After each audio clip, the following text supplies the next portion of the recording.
juste vous présenter le couple pastoral. On a eu la joie de les avoir vendredi soir. Qui était là au jeûne et prière vendredi soir? Qui était béni? J'ai vu une armée d'intercesseurs. Je veux vous parler à vous. Je veux donner un mot pastoral. Je crois qu'il est vraiment important que nous soyons plus à nous mobiliser dans le temps de jeûne et prière. Mes amis, prenons ces choses vraiment au sérieux. Parce que nous ne faisons pas juste que des petites prières religieuses. Nous crions à Dieu pour une percée spirituelle significative dans ce pays de France. Et notre devoir et notre responsabilité en tant qu'Église, c'est de chercher l'Éternel. Nous voulons prospérer, nous voulons préserver l'unité, cherchons la face de Dieu. Et pour moi, à mon sens, nous devrions tous prendre au sérieux cela. Alors si tu n'étais pas là, ne te sens pas jugé ou condamné. Mais je me dois de dire la vérité. Il faut que le peuple de Dieu cherche sa face. Sinon, on fera juste des petits cultes le dimanche, sans puissance, sans miracle, sans transformation. Moi, ce n'est pas la vie chrétienne que je veux, mes amis. Dieu cherche un peuple qui le cherche. Amen. Je ferme la parenthèse. Je veux souhaiter la bienvenue à Michel et à son épouse Léonie. Merci de nous avoir fait du bien.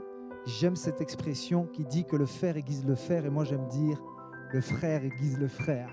Et j'ai été aiguisé lors de mes conversations avec eux. Je bénis Dieu pour votre ministère. Je bénis Dieu parce que vous vous êtes déversés en nous. Je sais que vous avez prié pour nous et cela me touche également. Et je crois dans des rencontres prévues par Dieu et je crois que votre venue ici, eh bien, c'est vraiment dans le timing de Dieu. Alors sans plus tarder, est-ce que nous pouvons accueillir le pasteur Michel Milia? Sois la bienvenue.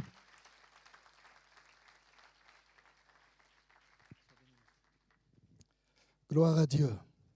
Bonjour à chacun, bonjour à chacune. Nous sommes vraiment très heureux d'être parmi vous, avec vous.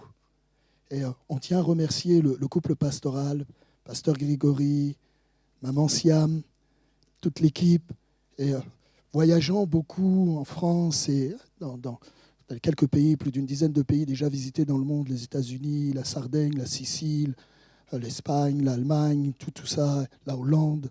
Donc, je peux vous dire, vous avez un beau couple pastoral. Non, je n'ai pas entendu. Frères et sœurs,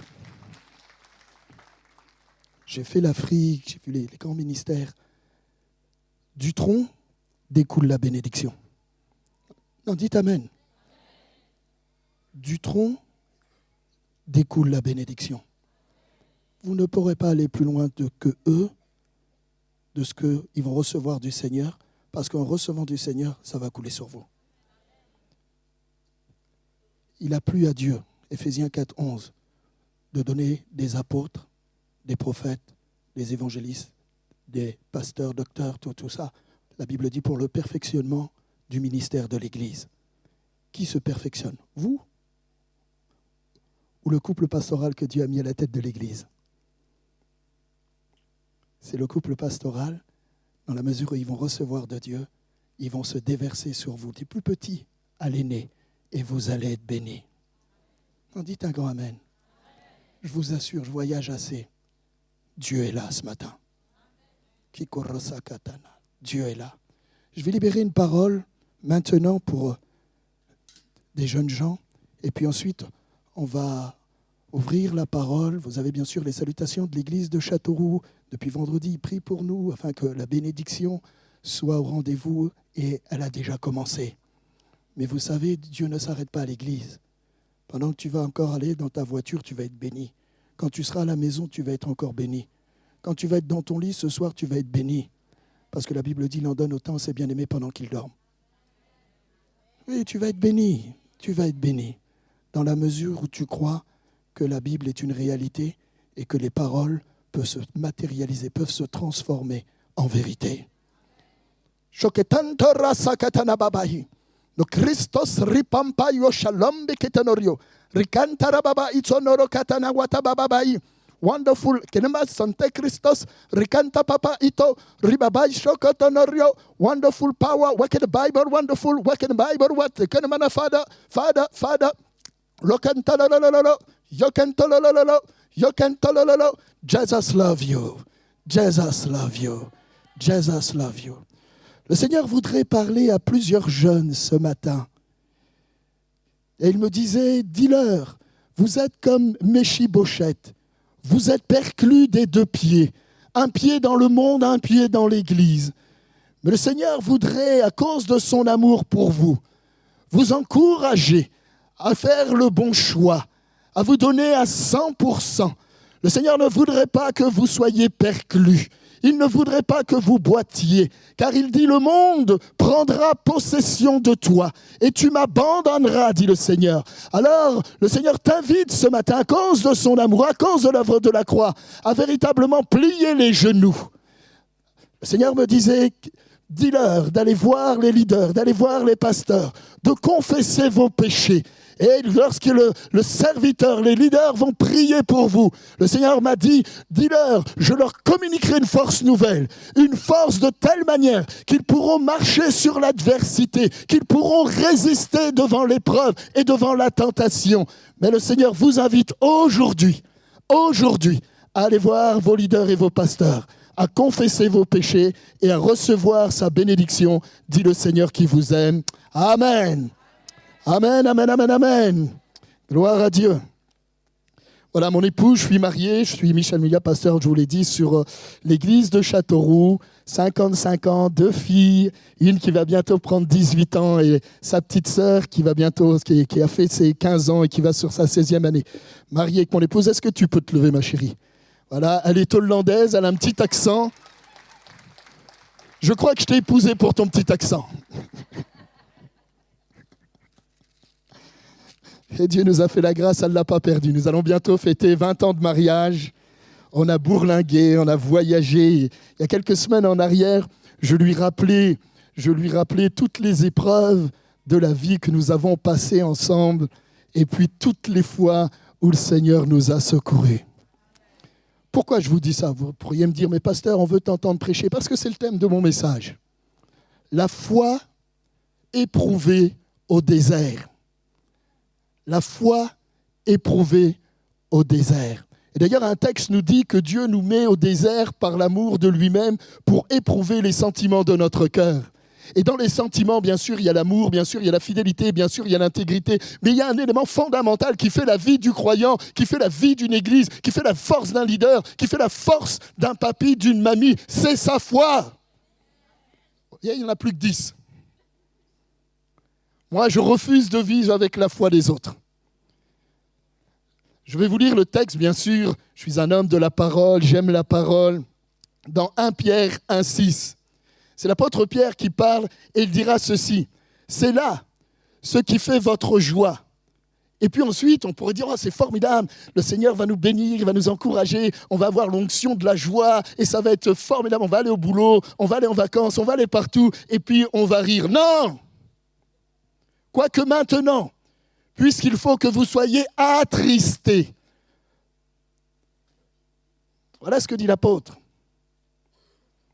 Pour un peu de temps, par diverses épreuves, afin que l'épreuve de votre foi, plus précieuse que l'or périssable, qui cependant est éprouvée par le feu, mais qui a pour résultat la louange, la gloire et l'honneur lorsque le Seigneur Jésus-Christ apparaîtra. Et moi je dis, ouh, amen.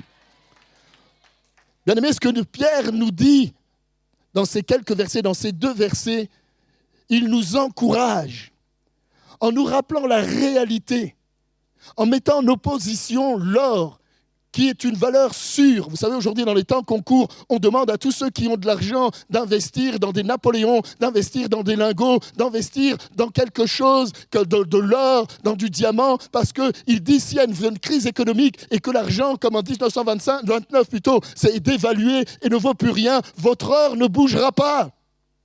Votre diamant prendra de la substance, il prendra de la valeur.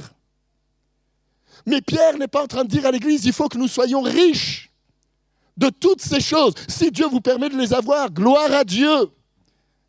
N'oubliez pas de m'en donner quelques-uns, j'en ai besoin, je vais construire une église bientôt. Je blague. mais tout en étant sérieux.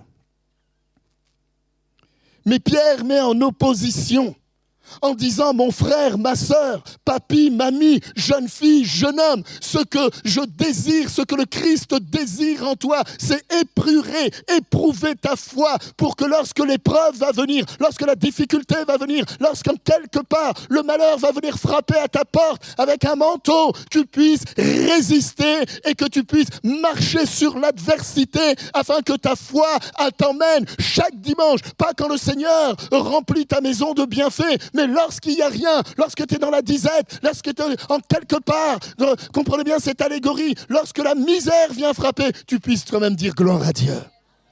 Paul dit, j'ai su vivre dans l'abondance, j'ai su vivre dans la disette, mais il était capable de rendre la gloire à Dieu en tout temps, en tout lieu et en toutes circonstances. Ta foi, la semence de la foi que Dieu a déjà plantée en toi, elle a plus de valeur que tous les lingots qui sont mis dans la Banque de France. Il n'y en a plus que 3. Il y a quelques années en arrière, quand nous étions fiancés, nous discutions comme chaque fiancé fait. Et toi, ma chérie, tu veux combien d'enfants? Et toi, mon mari, qu'est-ce que tu espères? Et tout ça. Et Léonie a toujours voulu 4 enfants. Moi, j'en voulais 2, mais j'étais partant pour 4, il n'y a pas de souci. Je voulais faire plaisir à mon épouse, et c'est ce que nous avons fait. Malheureusement, nous avons perdu 2 enfants, par des circonstances de la vie, aussi par la stupidité de la vie. Maman, quand vous êtes enceinte, veillez. Pas de gestes inconsidérés, pas de stupidité. Parce que oui, Dieu nous garde. Mais il demande que la sagesse qu'il a mise en toi, tu puisses aussi l'utiliser dans ces moments. Alors que nous avions perdu le 2e enfant, nous étions sur le parvis là, de notre appartement, et puis Léonie s'est mis à crier à Dieu en disant « Mais qu'est-ce que tu nous fais ? Nous te servons à travers le monde, nous te servons fidèlement, nous bâtissons le royaume de Dieu avec toi, nous te suivons. On a servi Dieu sans finance, tout cela, mais on a été heureux. On a vu la providence de Dieu, on a vu la main de Dieu, on a vu la main du Christ agir, tout cela. Mais on était dans l'épreuve. Nous étions dans l'épreuve. Je me souviens ce dimanche matin, bien-aimé, j'arrive à l'église, il y avait une petite église en pleine croissance, qui est passé de 65 à 165 personnes très rapidement, très rapidement, une croissance exponentielle rapide. Et puis, personne n'était au courant du malheur qui avait frappé la famille Milia. Et lorsque je monte, les chantres montent, et je monte sur l'estrade, et le premier chant qu'ils se mettent à chanter, « Tu donnes et tu reprends, tu donnes et tu reprends, mon cœur choisit de dire, béni soit le nom du Seigneur, béni soit ton nom, oh, béni soit le nom du Seigneur, béni soit ton nom. » Amen.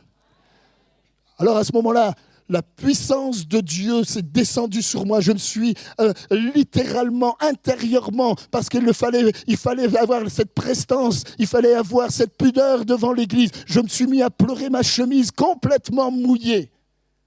Mais j'ai dit, Seigneur, je ne t'abandonnerai jamais. Tu peux tout prendre, mais nous ne te quitterons pas. Moi et ma maison, nous te servirons. La bonté de Dieu a fait que une deuxième, sa sœur, par rapport à Emmanuela, sa petite sœur est arrivée après Élise et qui fait notre réjouissance. Mon frère, ma sœur, Église d'Orléans, j'aimerais vraiment t'encourager ce matin, malgré des choses dures, peut-être que tu es en train de passer, peut-être l'adversité, peut-être tu es dans ton désert, peut-être tu es dans ta prison, peut-être tu es dans un endroit où personne ne te voit. Mais souviens-toi que lorsque Paul dit « tout le monde abandonné », à ce moment-là, Jésus est venu lui parler dans sa prison. Et il lui a dit, non, Paul, c'est pas fini. Paul avait la foi. Paul a su se laisser construire dans la foi. Et si tu laissais la main de Dieu construire la foi qui est en toi, quelle que soit l'épreuve, si tu as échoué à l'école, qu'importe, il y a une destinée pour ta vie. Non, dis amen. Alors que j'écris Papa avec 4 P, Dieu m'a fait la grâce de voyager à travers le monde, de rencontrer des ministres, de rencontrer des diplomates, de rencontrer des milliardaires, des millionnaires. J'ai voyagé par la grâce de Dieu. Ce n'est pas pour mettre en avant, qu'importe, comme je dis, je n'ai pas besoin d'avoir une fiche, ma photo sur un papier glacé, mais c'est simplement pour raconter les merveilles de Dieu. Si tu crois, la Bible dit, alors la foi que Dieu a placée en toi va s'approprier des promesses que Dieu t'a faites. Elle va les matérialiser sur la terre des vivants et tu vas les vivre. Oh là là là là, donnez un grand amen à cela.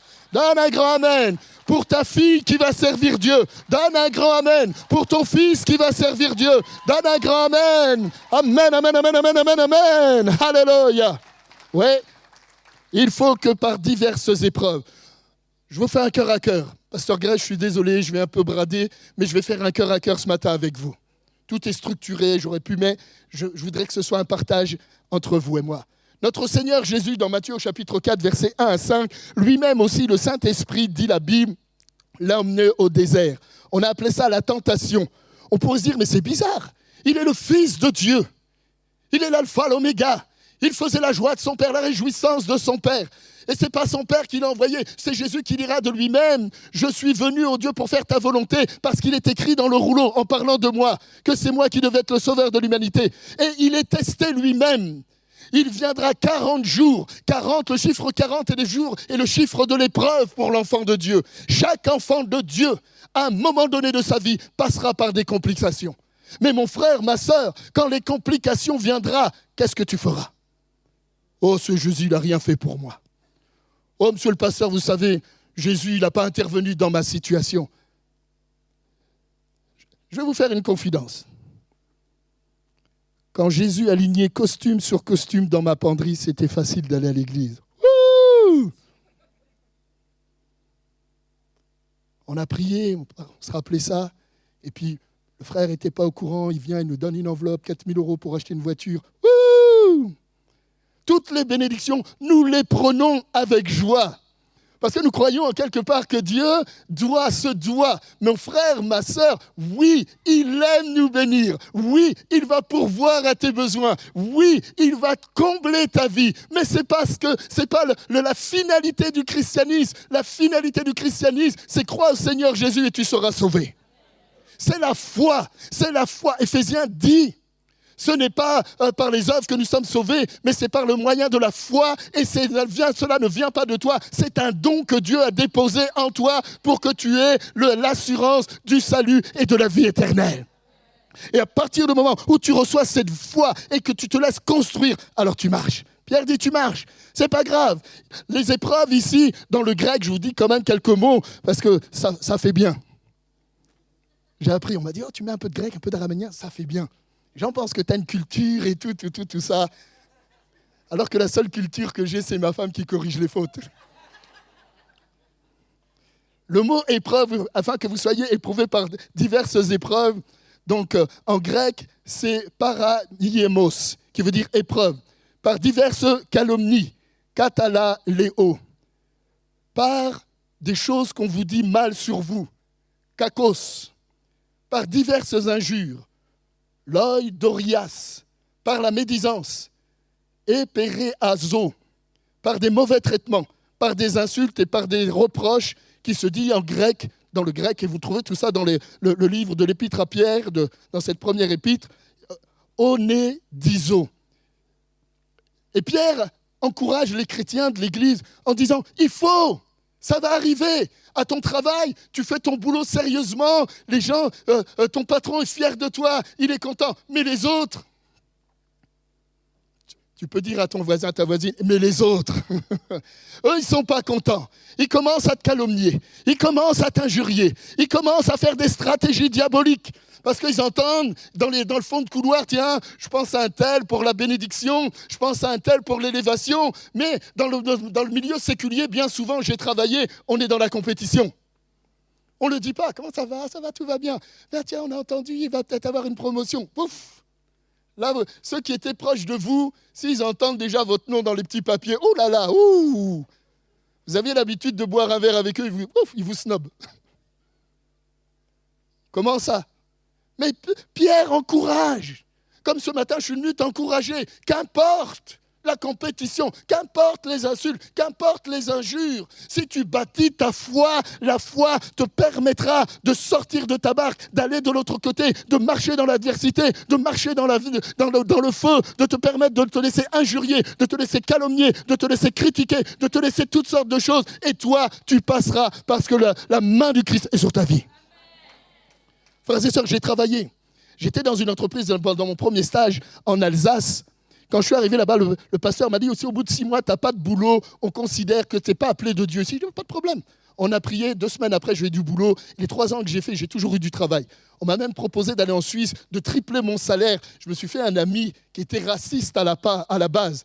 On l'a gagné au Seigneur, c'est moi qui ai fait son enterrement, il est parti auprès du ciel, tout ça. Il avait dit à son épouse, si tu m'amènes un jour un noir à la maison, ça va barder. Moi, je suis arrivé, je ne savais pas ça. Je suis arrivé avec un boubou africain du Burkina Faso, tranquille le dimanche matin. Ah, si vous aviez vu sa tête. Même les gargouilles sur la statue, sur la cathédrale à Paris.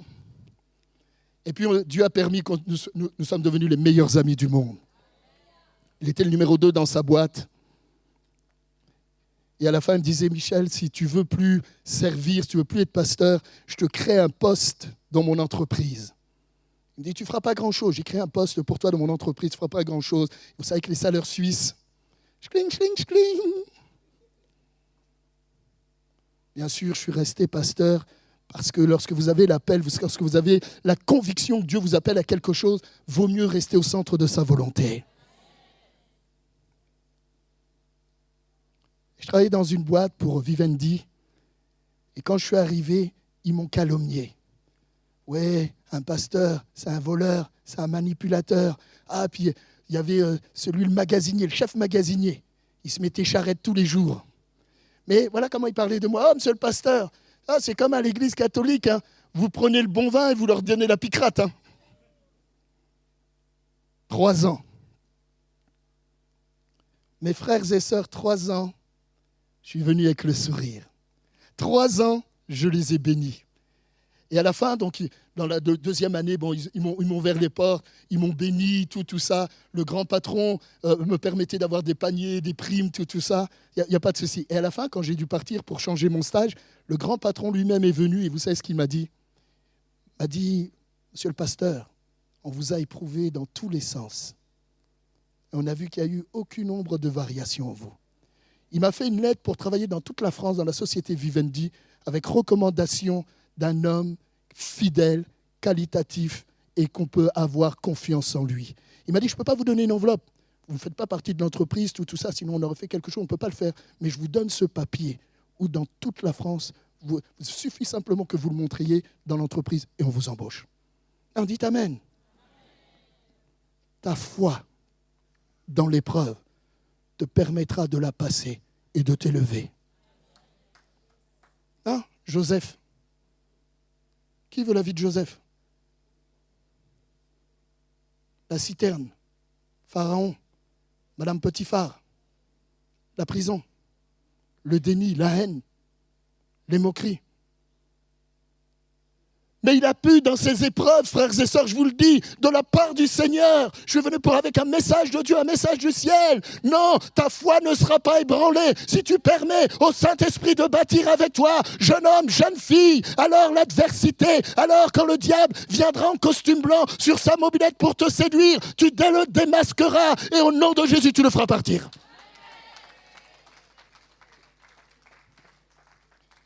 Deuxième point. Pour nous, ce matin, c'est les 4 défis. 4 défis pour notre foi. Vaincre le découragement, affronter l'adversité, bâtir dans l'impossible, la foi bâtie dans l'impossible.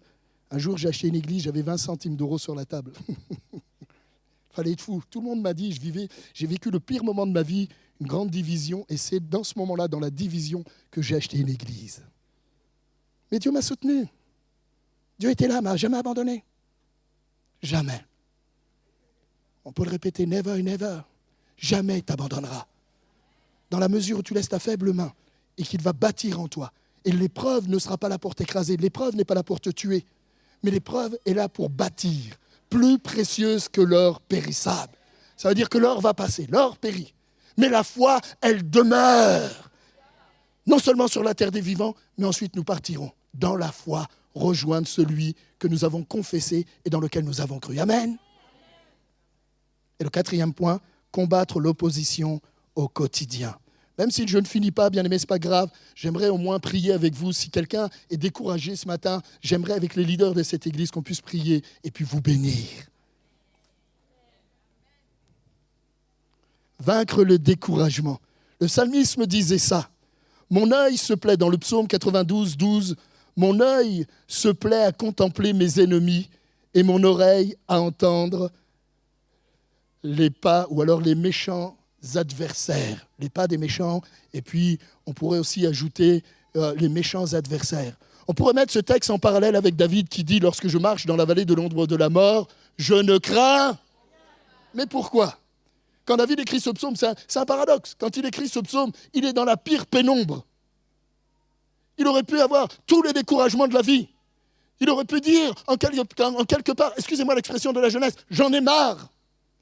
Mais au mieux de répondre comme cela, il dit, lorsque je marche dans la vallée de l'ombre de la mort, lorsque je marche dans la vallée des difficultés, lorsque je marche dans la vallée de la persécution avec mon beau-père, waouh, Seigneur, je ne crains aucun mal. Mes adversaires sont en face de moi. Je déguste un kebab, je déguste une bonne couscous, je déguste un bon rogaille saucisse, je déguste et mon ventre se remplit parce que tu n'abandonnes jamais les tiens.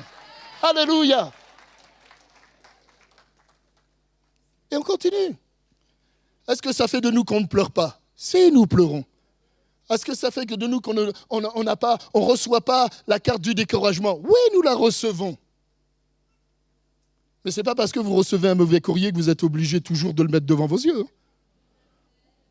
En général, le mauvais courrier, je le mets de côté. Moi, j'aime les lettres qui m'encouragent. Je vais plus vite. Excusez-moi, pasteur Grégory, je palabre. Les textes bibliques nous enseignent que nous ne pouvons pas éviter les épreuves. La définition de l'épreuve, c'est la tentation, lutte, combat. La Bible nous enseigne qu'elles sont nécessaires à la construction de notre foi. Jésus a été tenté 40 jours.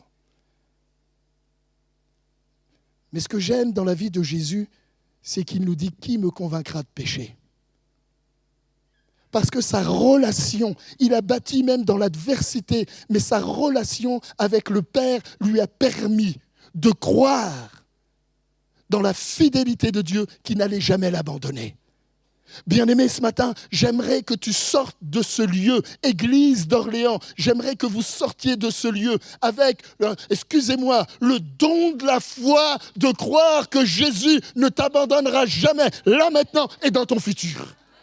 Quelle que soit l'adversité, quel que soit jeune homme, jeune fille, les tentations, quel que soit papi, mamie, quand tu regardes derrière le foyer de ton fils qui va pas bien, Dieu est capable. Jésus est vivant. Jésus agit. Le Saint-Esprit agit. Et il change le mal en bien. Alléluia. Gloire à Dieu. Gloire à Dieu. Vaincre le découragement. Abraham aurait pu avoir tous les 25 années d'attente pour la venue d'Isaac. Il aurait pu avoir tous les découragements. Mais la Bible nous dit que Abraham, espérant contre toute espérance, il crut. L'élément le plus important dans la phrase que je viens de vous dire, bien sûr, l'espérance, c'est la chose qu'on n'a pas encore et qu'on aspire à devenir, à avoir, à obtenir. Mais ce n'est pas l'élément fondamental. Ce n'est pas la pièce maîtresse. Ce n'est pas la colonne de la vie d'Abraham. La colonne de la vie d'Abraham, c'est il crut. Il a mis sa foi. Il a mis sa confiance. Il a mis tout, excusez-moi, ses billes dans le même panier en disant « Dieu ne peut pas mentir ». Quand la chose n'arrive pas, est-ce que tu dis « Dieu m'a menti » ? Non. Rentre dans le lieu céleste, dans ton lieu secret, prie, laisse-toi comme là une atmosphère de foi, une atmosphère de bénédiction, une atmosphère de visitation, une atmosphère de rafraîchissement. Et quand tu ressors, tu dis, oh Seigneur, mon épreuve, à vrai dire, c'est vrai, elle est là, mais c'est toi qui la portes. C'est toi qui la portes. Abraham, pendant 25 ans, a vaincu le découragement. Dans le texte de la parole vivante, dans Hébreux chapitre 11, verset 1, la parole vivante nous dit ceci. C'est une ferme confiance dans la réalisation de ce qu'on espère. C'est une manière de le posséder déjà d'avance.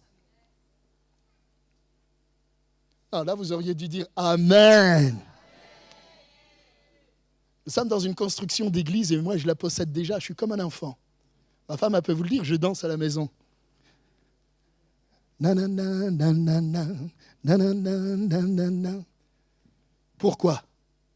Parce que celui qui ne m'a jamais menti va accomplir, parce que je reste sur le terrain de la foi et je permets au Saint-Esprit de bâtir une conviction profonde que ce qu'il m'a dit, il est capable de le réaliser. Maintenant, pour moi, elle est déjà là. Elle est déjà là. Elle est déjà là. Bien-aimés, vous êtes amenés à grandir. Mais est-ce que vous le croyez ? Est-ce que vous le croyez ? Un jour, je reviendrai, peut-être dans 5 ans, peut-être dans 10 ans, ce sera la méga church ici. Non, dites Amen. Dites Amen. Dites Amen. Dites Amen. Dites Amen. Vous êtes appelés à devenir une méga church. Alléluia. Fire. Risokotanaria babawe. Rintoro sokatanaria babawe. Rikatanara babawe. Shalom. Ma gloire va descendre, dit le Seigneur.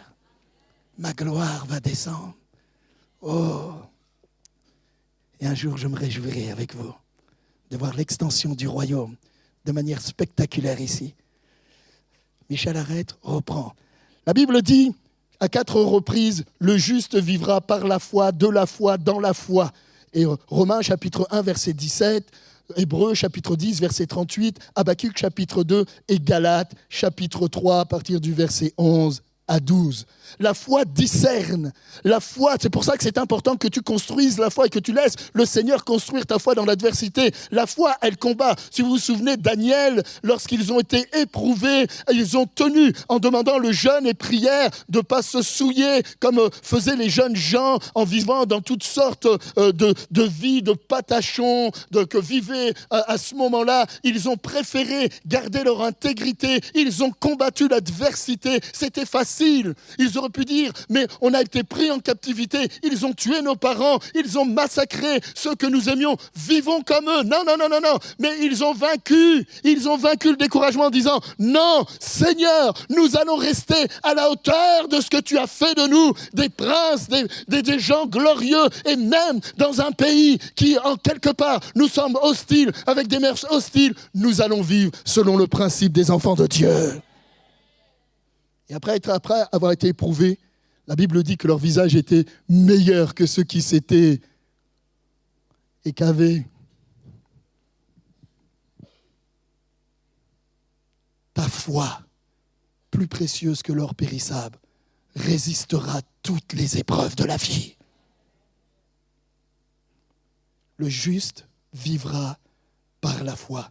Dans Galates, au chapitre 3, versets 4 à 5, il nous est parlé de la prédication de la foi.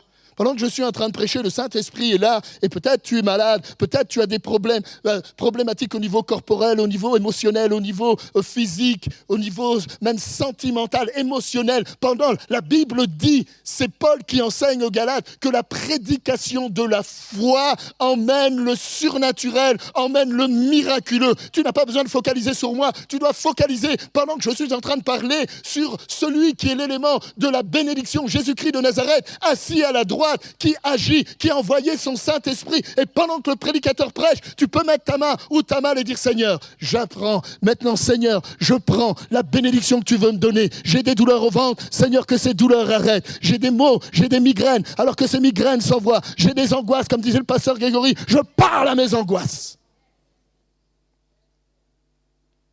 Oui, la foi est prouvée. Mais l'homme et la femme qui a la foi est toujours démonstratif. Toujours. Elle est démonstrative. Parce que Dieu honore ceux qui croient qu'il est capable de faire quelque chose pour eux. Dieu est capable d'affronter l'adversité dans la maladie. Vous connaissez bien Job, dans Job 2, 9 à 10, alors que Job est atteint d'un ulcère, alors que Job ne comprend pas le monde spirituel qui s'abat, négatif plutôt, et le monde spirituel négatif qui s'abat sur lui, sur sa maison. Il perdra tous ses enfants, il perdra ses biens, il sera dépouillé, et en plus de ça, Satan lui donnera ou lui collera un ulcère malin. Il fallait qu'il prenne des tisons de bouteille pour se gratter, pour qu'il aille un peu moins mal. Mais le texte nous dit, sa femme lui dit, tu demeures ferme et dans l'intégrité. C'est-à-dire tu demeures dans la foi. Et sa femme lui dit, mais non, arrête Job, arrête, tu as vu dans l'état où on est, tu as vu la maison, tu as vu les enfants, tu as vu la situation, maudit Dieu et meurs. Mais la Bible nous dit, mais Job lui répondit, tu parles comme une femme insensée, une femme qui a perdu la tête, quoique nous recevions de Dieu le bien et nous ne recevions pas aussi le mal, en tout cela, Job ne pécha point par ses lèvres. Bien-aimés, il y a une éthique. Bien sûr, notre Seigneur nous rassemble comme une poule veut rassembler ses enfants. Mais quand tu es dans l'adversité, je t'en supplie, ne lève pas le poing contre le ciel. Le ciel t'est favorable. Dis au Seigneur, je ne sais pas ce que tu es en train de faire, mais je sais que tu fais quelque chose et que tu bâtis ma foi. Et qu'après l'épreuve, je me réjouirai avec toi. Je me réjouirai avec toi. Je me réjouirai avec toi. J'ai été atteint d'une hépatite C qui m'emmenait à la mort. Le médecin, le docteur avait dit en moins de 3 semaines, pasteur, ça peut vous emporter. Et il nous avait demandé avec mon épouse d'aller voir nos familles respectives et de leur dire que nous pourrions mourir à n'importe quel moment. Que je pourrais mourir à n'importe quel moment. Bon, la seule chose que j'ai dit au Seigneur, j'ai dit, je suis prêt à partir. Il n'y a pas de souci. Je savais que j'allais au ciel, que j'allais avec tous mes amis, tous ceux que j'avais rencontrés, qui m'avaient déjà devancé, j'allais les rejoindre. La seule chose, j'avais des enfants en bas âge, toute petite. Ma fille se mettait sur mon lit, elle priait pour moi, elle me touchait, alors que je ne pouvais plus quasiment rien faire. Et j'ai pris une retraite, une semaine de jeûne et prière dans une église. Et puis là, le Seigneur a parlé clairement. Et à travers son serviteur, il a dit, voilà, il y a 2 personnes qui sont atteintes d'une hépatite C. 2 personnes sont atteintes d'une hépatite C. Et puis, le don spirituel disait ceci, cette maladie n'est pas à la mort, elle est pour glorifier mon nom. Tous les frères et sœurs m'ont appelé en disant, pasteur, tu es guéri. Tu es guéri. Quand je suis rentré, je n'ai pas été guéri, bien-aimé. J'étais revoir mon médecin, et puis le médecin m'a dit ceci. Il avait une piqûre, vous savez que les piqûres comme pour quand on a le diabète. On a parlé, tout ça, il a dit, voilà, on a une nouvelle molécule qui vient de sortir. Et puis, à la fin de notre conversation, il a dit, il me l'a remise. Et je lui ai demandé, comme bon patient, je vous dois combien? Et là, j'ai vu son visage, il s'est mis à sourire. Et il m'a dit, la piqûre, monsieur le pasteur, elle vaut 110 000 euros. Et là, c'est à ce moment-là, il faut que vous ayez la foi. Ou je l'achète et je me mets un crédit pour 20 ans, et je ne suis pas sûr du résultat, ou alors je décline, et je sais que la finalité, c'est de rejoindre le Seigneur. Mais il a gardé le sourire, donc ça m'a interpellé. Et il a dit, non, on ne va pas vous la faire payer, on vous l'offre. Ah, là, vous auriez dû dire Amen. Parce que mon ami, si quelqu'un t'offre 110 000 euros, moi je lui dis Amen, Amen, Amen, Amen, Amen. Hein. Je peux vous donner mon RIB. Hein. Je peux, il n'y a pas de souci. Pour dire quoi? Je ne suis pas anti-médecin. Le Seigneur m'a appris, oui, Michel, je vais bâtir la foi en toi, mais ne méprise jamais la médecine. Luc était docteur. Pourtant, il a écrit un livre au niveau des Actes des Apôtres, plus le livre de Luc, et je reste convaincu qu'à tous les moments, il n'a pas prié, mais il connaissait les secrets de la médecine pour guérir. Et simplement, ce qu'il a fait, c'est remercier Dieu de ses compétences, de ce qu'il savait faire. Bénissez vos médecins. Il n'y a que 4, moi je bénis le mien. Hein. Je bénis mon médecin, il est très gentil.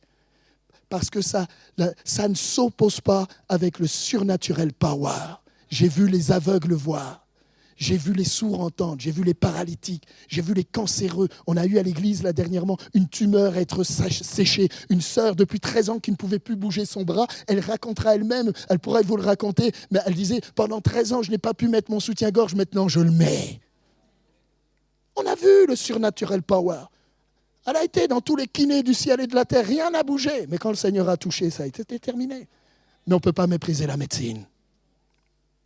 Frères et sœurs, c'est simplement, laisse le Seigneur augmenter ta foi. Et s'il veut te guérir avec un bon médecin, donne-lui gloire. J'ai beaucoup trop parlé. J'ai beaucoup trop parlé. Affronter l'adversité.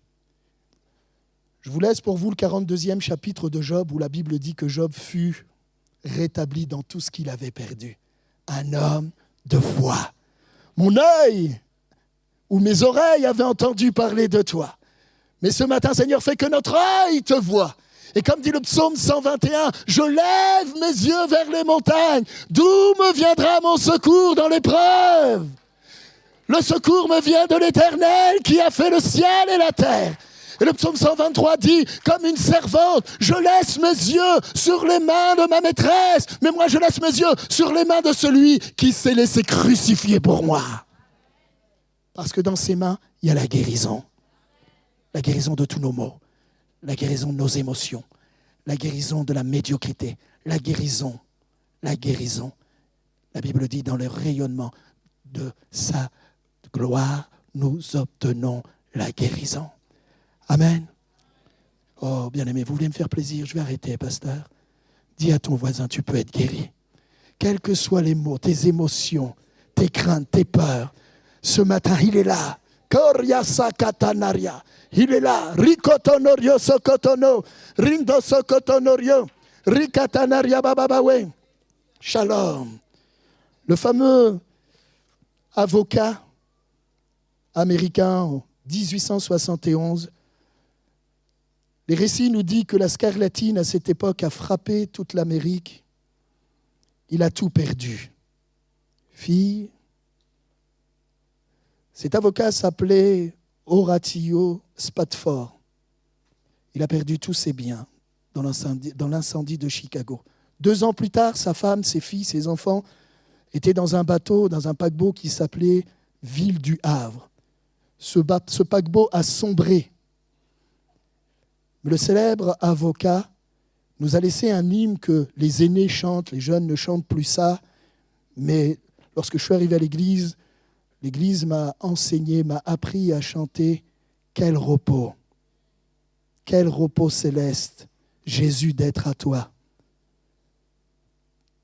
Pour la mort et la vie, dans les jours mauvais, de chanter avec foi. Tout est bien, ma paix est infinie, mon fardeau n'est plus. » Seigneur, quand l'adversité vient, fais-moi la grâce. Ce n'est pas facile, mais fais-moi la grâce par ton esprit de tenir ferme en attendant la délivrance. En attendant la délivrance. Je finis, bien-aimés. Si vous avez été interpellé par le message, j'aimerais simplement que nous puissions prendre un temps avec ceux qui, en ce moment, passent par des combats, des tentations. Nous aimerions prier avec vous. Bâtir dans l'impossible. Saraï l'a fait, Abraham l'a fait. Et le résultat, c'est que l'enfant est né. Paul nous dit ceci dans Romains chapitre 4, verset 17. « Car Dieu appelle les choses qui n'existent pas, comme si elles existaient. Car la foi est une ferme assurance des choses que l'on espère, une démonstration de celles que l'on ne voit pas. » Et la Bible nous dit, les anciens, pour avoir marché dans ce chemin, malgré les combats, malgré les luttes, malgré les tentations, ils ont obtenu un témoignage favorable. Fais partie de ceux qui laisseront un témoignage derrière toi, pour tes enfants, pour tes petits-enfants, pour ta famille. Il est parti, il a été malade toute sa vie, mais il n'a jamais abdiqué devant l'adversité, il n'a jamais abdiqué devant la tentation, il n'a jamais abdiqué devant les idoles de ce monde. Et nous savons qu'il est parti auprès de Jésus.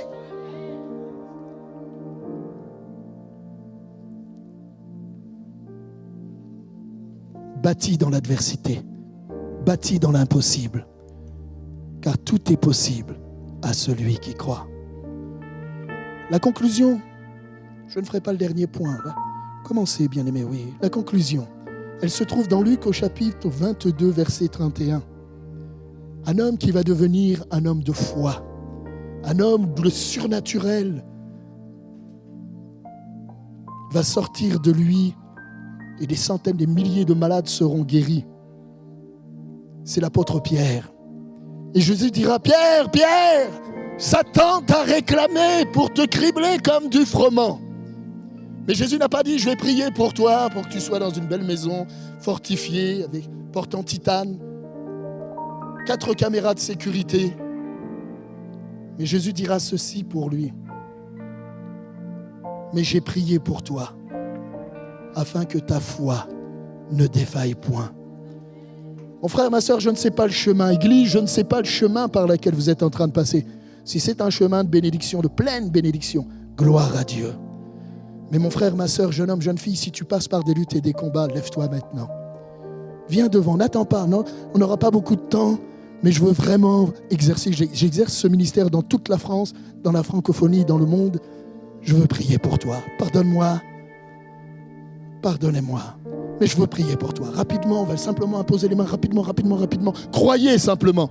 Ce n'est pas la longueur de la prière qui fait la bénédiction. Un jour, j'ai vu une femme, elle a été guérie d'un cancer. Elle a simplement posé sa main sur la main du serviteur. Elle a fait « Ah !» Elle a été guérie. Son cancer a été séché. Bien-aimés, allez-y, je m'efface. Les leaders, tout ça, on va prier ensemble. Je vous appelle vraiment. Ne regardez pas qui va prier pour vous. L'onction est là, le Seigneur est là. Qu'importe celui qui va vous imposer les mains. Crois simplement. Crois. Exerce maintenant le moment de ta foi. Et tu verras le résultat. Comme nous avons vu le baptême du Saint-Esprit, comme nous avons vu le monsieur avec son bras qui ne pouvait plus bouger vendredi, tout ça. Tu vas voir. Non pas parce qu'il y a le pasteur Michel Milia, parce que Jésus est là. Et on va tous lui rendre gloire.